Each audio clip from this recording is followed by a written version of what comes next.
We're just getting started, but people seem to like the product that we've launched so far, and all this stuff is just now becoming possible. I think that location technology is just now getting to the point where it's possible. Battery life is just now getting good enough. Smartphones are just now getting ubiquitous. Facebook and other online identity systems are just now getting ubiquitous, and we just now have background location and push notifications and all these things that were never before possible. So I think the time is right for things in this space to start to gain a lot of traction, and it's pretty exciting.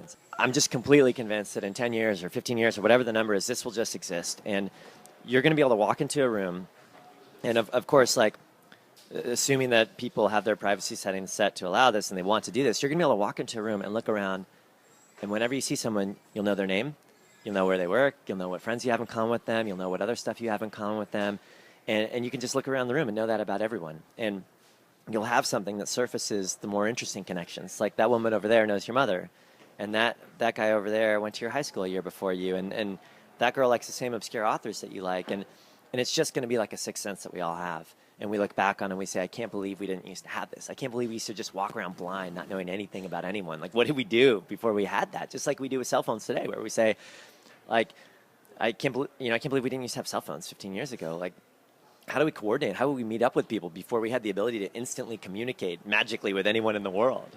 Or what did we do before the internet, or Google Maps, or Wikipedia, or all these things? And, this is going to be one of those things, and it's just really exciting to build it, because if you do it in the right way, it just makes the world better. The impact that this sort of technology will have on society is profound. And the one thing I know about Highlight is that it's going to look different from what it looks like now. It's going to change and evolve, but we try to really focus on keeping things simple.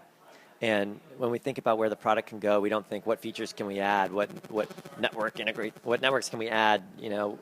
We try and think, how can we keep this really, really simple and refine it and take that one core experience and just make it beautiful and perfect and something that people love and that makes their day better and makes them happier and makes the world just a smaller, friendlier place. And it's a pattern that you see pretty often with social products that are using technology to do new forms of sharing, right? I mean, I think that whenever this happens, and this happened with Facebook and with LinkedIn and with Twitter and with Foursquare, whenever this happens, a lot of people look at it and they say, oh, that's weird. I'm not used to that. That's kind of creepy. I'm not sure I want to do that. And that's fine. And so they don't use it yet. But a small percentage of people look at it and they say, yeah, this is new, but it seems kind of interesting and I'm going to try it. And they try it.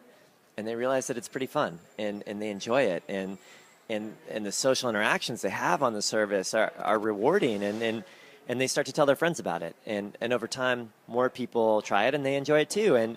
And over time, norms just evolve, and more people decide that the social benefits of participating in this new thing outweigh the cost of the additional privacy that they're giving up, and that's a really common thing. So I think that if you saw anything else than that right now, it probably means that you're not sort of pushing the limits a little bit and sort of nudging people to try these new things that we can do.